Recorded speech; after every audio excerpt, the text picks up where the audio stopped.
The Knights of Gwynavir pilot is so good, it makes me go insane. The level of craftsmanship on display here surpasses that of most cartoons being broadcast at the moment. The significance of each scene and event is so carefully planned, you might not even get it the first time you watch it. I didn't, so I watched this thing on loop. Not like I had any choice. It grabbed me by the eyeballs, it did not let go. Please follow me as I show you how amazing this thing is. Let's marvel at it together, and let's understand how we can get a happy ending. I wanna talk about Knights of Gwynavir. The pilot for Knights of Gwynavir was developed by Glitch Studios and released for free on YouTube on September 19th, 2025. If you haven't watched the pilot yet, I highly recommend you do so, not only because it's one of the greatest pieces of art I've ever seen, but also because it will help this video make a lot more sense. We open the episode with a little girl working on what seems to be some sort of android. This girl is named Olivia, and she is soon called by her father to observe the wonders of Park Planet, a massive amusement park built on a floating platform, soaring high upon the heavens. It's still under construction, but one can already see the shape of its astronomical glory. The narration describes it as a world of possibility, where fantasy became reality, and it certainly looks the part. We are then presented with the horrifying image of Olivia tugging on the bleeding guts of the android, beckoning it forward, forcing it to admire the park with her.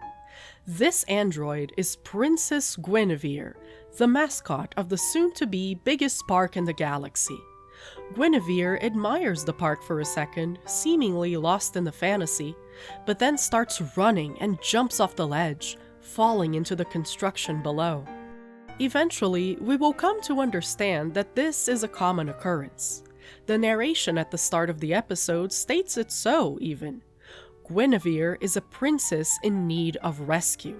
She is a prisoner, desperately trying to escape.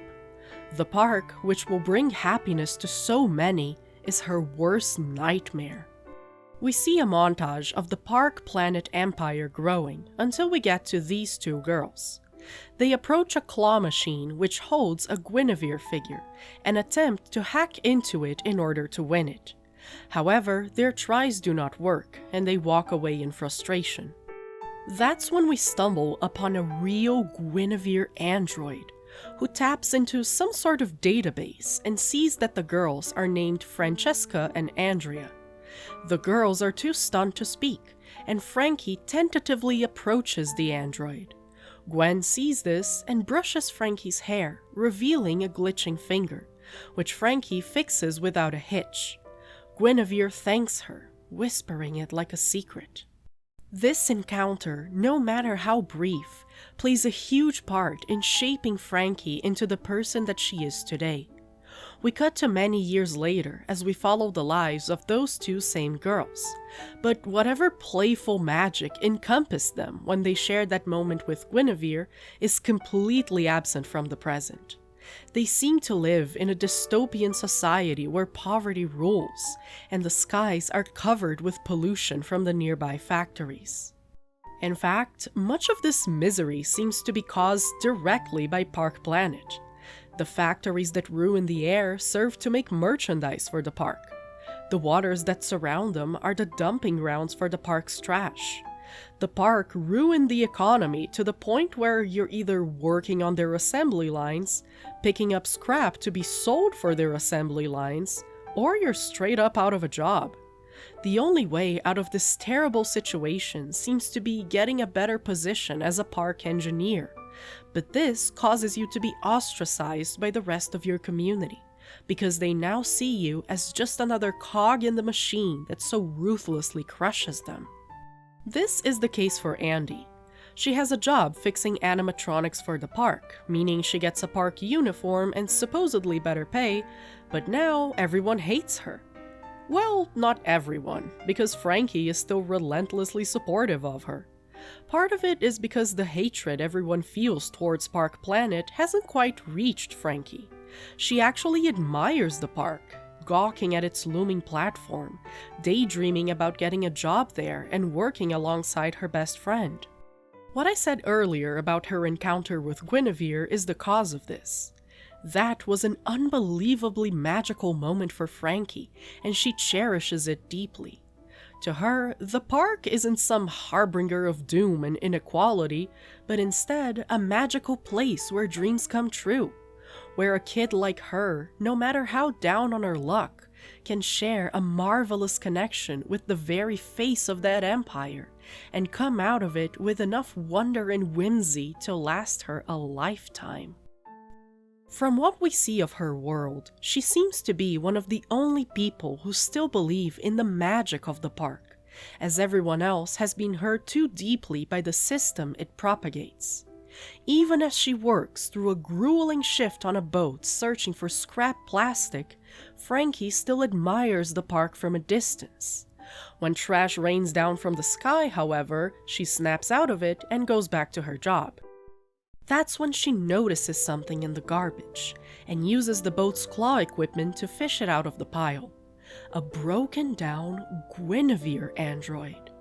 Spark, her boss, wants to sell the android for parts and tosses it into a storage unit, but Frankie can't get it out of her mind. It doesn't look like any of the other androids she's seen, and it's rather strange that someone would toss it out into the ocean. One thing to understand about Frankie is that she dreams of one day belonging to the magical world endorsed by Park Planet. Another thing to understand is that this dream is impossible. When we first see Frankie, she's trying to win a Guinevere doll out of a claw machine. It is later revealed that the only reason her and Andrea ever got to that claw machine is because they snuck into the park. But you wouldn't have been able to tell this until it was deliberately stated by the girls. That is because it doesn't look like they're at the park. All you see is the two kids and the claw machine. You don't see the lights, you don't hear the sounds, you don't even get a glimpse of the fabulous attractions. They are in the park, but not really. They don't get to have that moment. They do not belong there. They can't even win a plushie at a crane game. But then, Gwen speaks to them. Princess Guinevere, the face of Park Planet. She approaches them, talks to them kindly, refers to them by name. The scene lights up, and it's like the three of them are in a galaxy of their own. Guinevere is tender, loving, astonishingly perfect. Except for that one glitch, which is quickly fixed. For one sparkling minute, Frankie felt like part of something bigger, like that world of happiness was finally at her reach. But the years go by and that dream never comes true. She marvels at the park from a distance, and in return, the park throws garbage at her. She thinks of how great it would be to get a job there like Andy, but Andy also isn't part of that world. She still lives in the same rundown shack as Frankie, struggling to get by, given so much work that she has to bring some of it home, and later being thanklessly fired. Even if Frankie were to get a job as an engineer, her life would barely change. When she talks about her career prospects, Frankie states that her main motivation is to be part of the park so that she can create magical moments for others. That same awe she felt as a kid running into Guinevere, that one moment that shaped so much of who she is, this is what she wants to bring to people from all over the world. But even in her dreams, she's not focusing on herself. The best she can do is bring that magic to others. She is still locked out of it. So when Frankie talks about fixing up that Gwendroid because she might impress a park employee and get a job as an engineer, no matter how eager or hopeful she feels, you know this is an empty dream. It won't change her life for the better. It won't get her out of the slums. It won't get her cash, just hatred.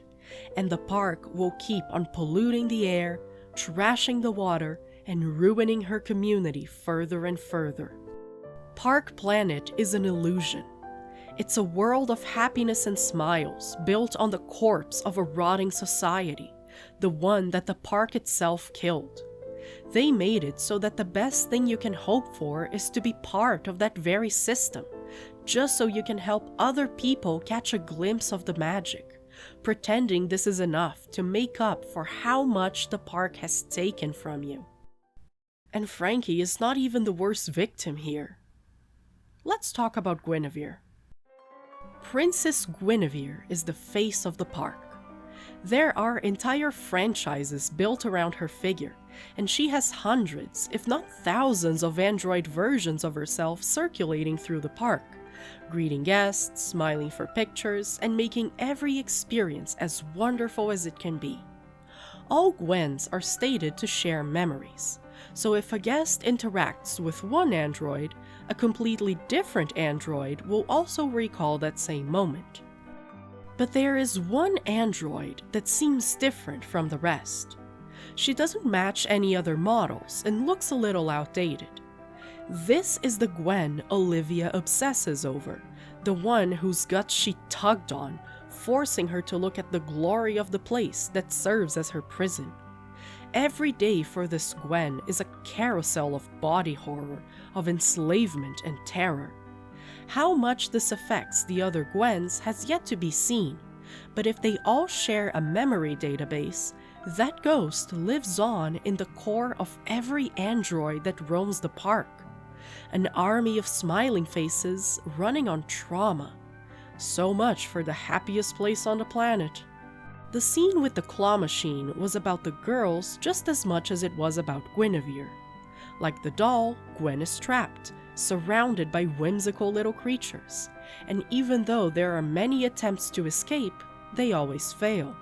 When she talks to Frankie, her middle finger is shown to be glitching. Olivia is always torturing Gwynavir under the pretense of fixing her, making her better, like there is some sort of flaw that needs to be smoothed out. Her finger being broken shows that not everything is perfect beneath the surface, no matter how brightly Guinevere smiles.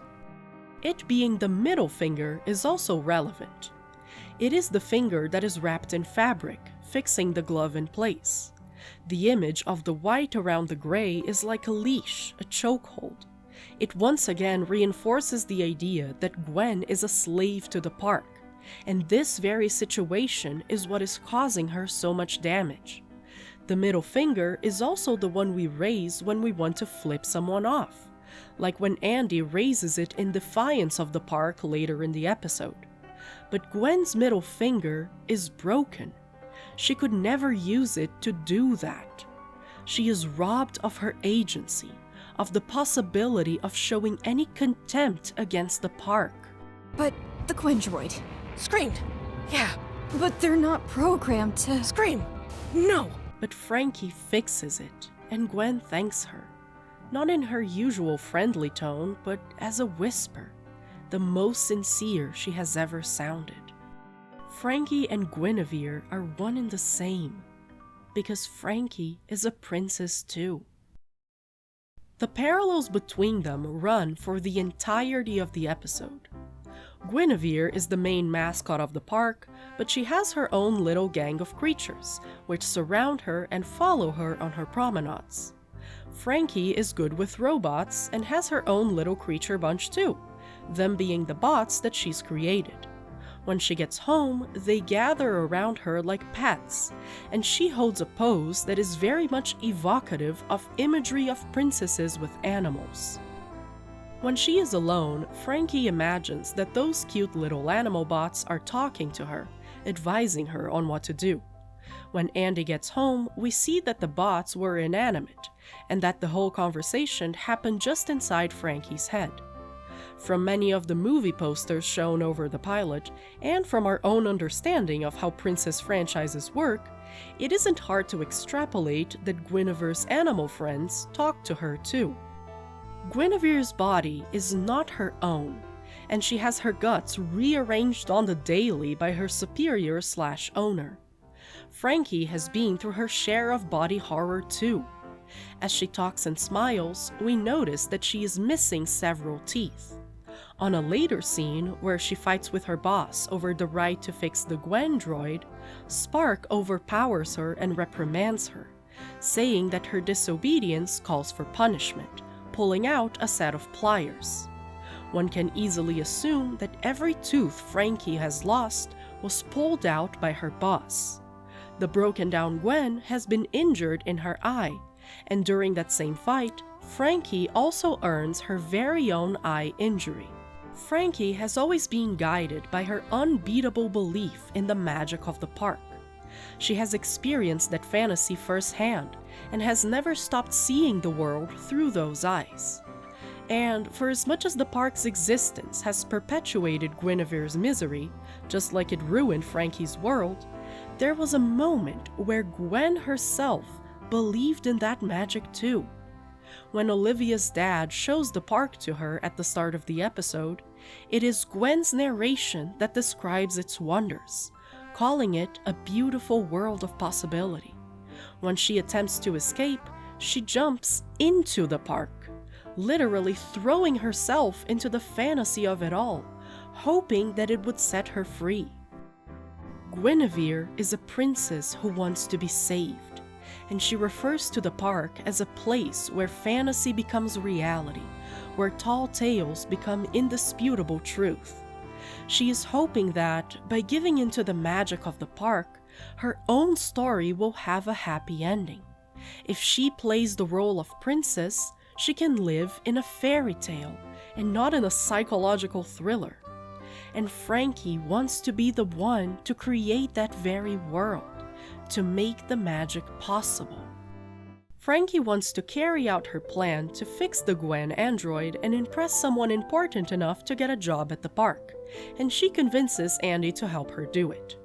Andy, who has just been fired and is desperate for cash, goes through with it thinking that they can claim some sort of reward for the android, and because they are good friends who support one another. But Olivia, who has grown much older since the last time we saw her, wants to claim her princess back, and sends a giant hunter-type android after her. The hunter fights against the girls, and they try their best to hold their ground, but they are clearly outmatched. As they are tossed around and nearly die, Frankie hallucinates her animal companions talking to her and urging her to wake up, and when she does, she sees that the Gwen droid has saved them. They share another moment, which echoes the one they had at the park. Once again, Frankie and Gwen are transported to a world of their own, and Frankie sees her not as a beat-up broken droid, but as the marvelous Princess Guinevere. Gwen understands that they need help and slays the hunter, only to collapse again into helplessness. Years ago, Frankie became Guinevere's knight. A knight of Gwynavir, you might say. She fixed Guinevere's finger, giving her a sliver of autonomy, taking away a fraction of the pain. Frankie couldn't pull Guinevere out of the claw machine as a child, but she uses a giant claw to fish her out of the garbage pile, and vows to bring her back to life. She risks her own safety to get Gwen to a lab where she can be healed, and fights against the monster who wanted to take her away. But Gwynavir is also Frankie's knight. She was the one who slayed the monster, saving the girls' lives. When Frankie sees her animal companions after getting hurt, they tell her to wake up because the princess needs saving. But when Frankie opens her eyes, she is the one being saved by Gwynavir. When they first met, Frankie mended her finger, but now it is Gwen who takes care of the problem that haunts them. Princess and knight are two sides of the same coin. So we all know Park Planet is basically Disney, right? It's not subtle. Giant park empire with marketable characters and movie franchises, run by a guy who looks like this.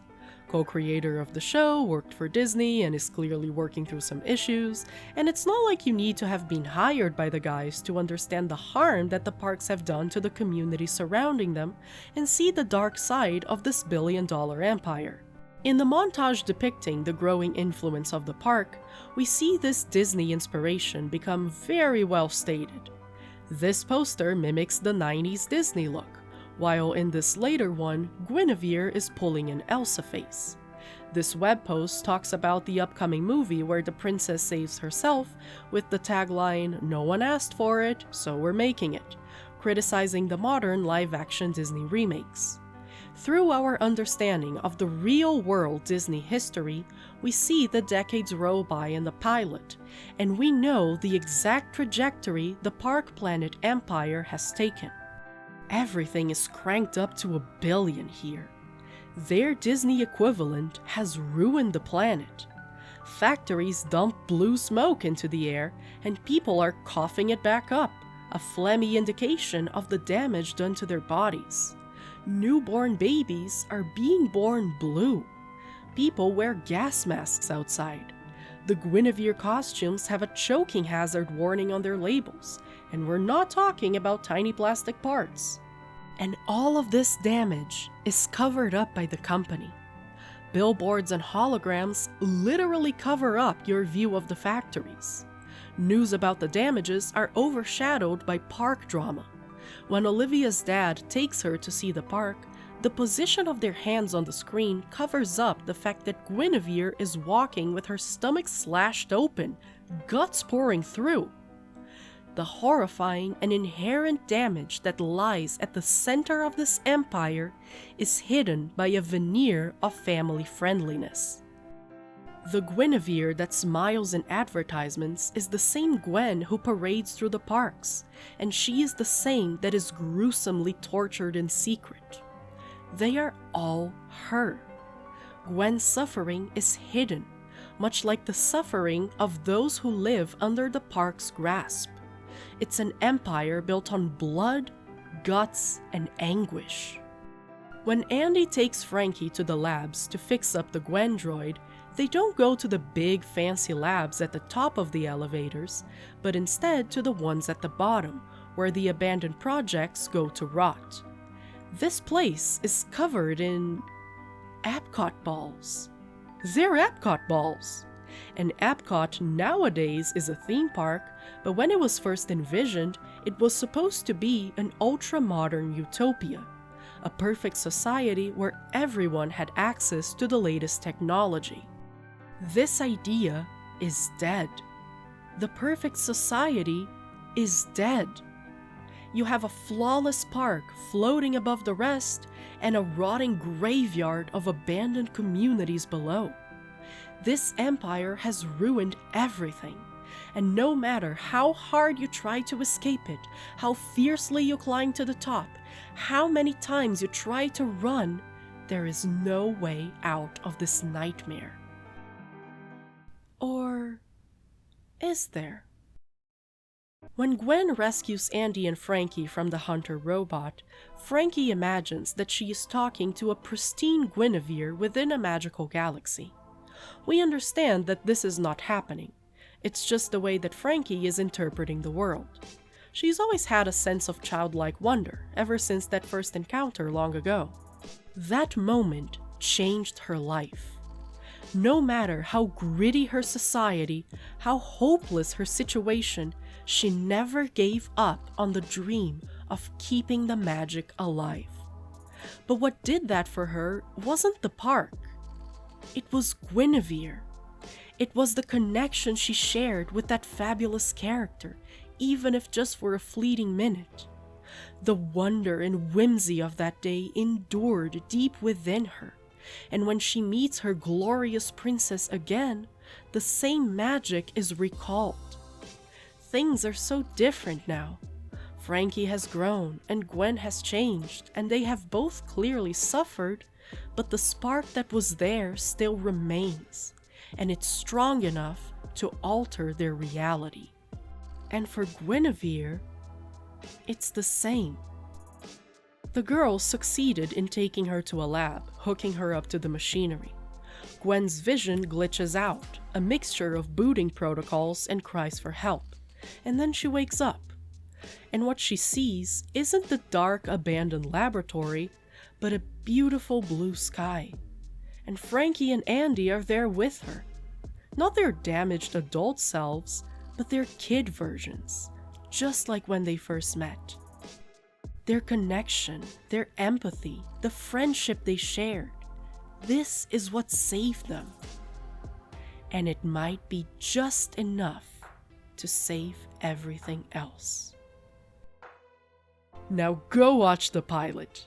Watch it 1,000,000 times. Tell your friends to watch it. Never shut up about it. Because I need to see this story told in full, and I will not rest until that is done, and neither should you. These characters deserve a happy ending, and I want to be there to watch it happen. I hope you'll be there too. Thank you for watching.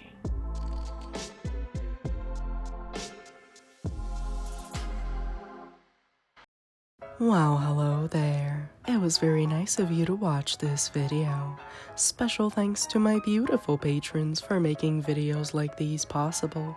You guys are the random kid who fixes my glitching fingers.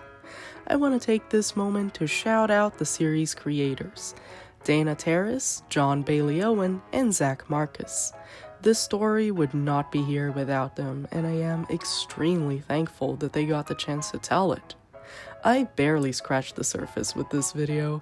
The pilot has so many amazing details and scenes and moments, and it's freaking insane how much they were able to cram into just 30 minutes. I know there's lots of other analysis videos out there. I didn't watch any because I didn't want their ideas to influence my video, so everything I said here was the product of my own crazy brain. If someone out there said the same thing or said it better, I apologize, but also I'm holding hands with them. The more people talking about this story, the better. Sorry if a few elements of my analysis felt underexplored. Poor Andy got really sidelined here, but I needed to get this video out in time and it couldn't be 2 hours long.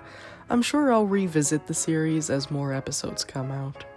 If you have enjoyed the video, you can also help me out by clicking the like button, subscribing to the channel, and clicking the notification bell too. You can also follow me on a bunch of different places, such as Blue Sky, the website formerly known as Twitter, and my second channel. The link to all of those things will be in the description. Share this video with your friends if you're feeling extra generous. Feel free to leave a comment down below, especially if it is about how much you love Knights of Guinevere. Thank you so much for watching, and I'll see you in my next video. Bye! Corporate needs you to find the differences between this picture and this picture. They're the same picture.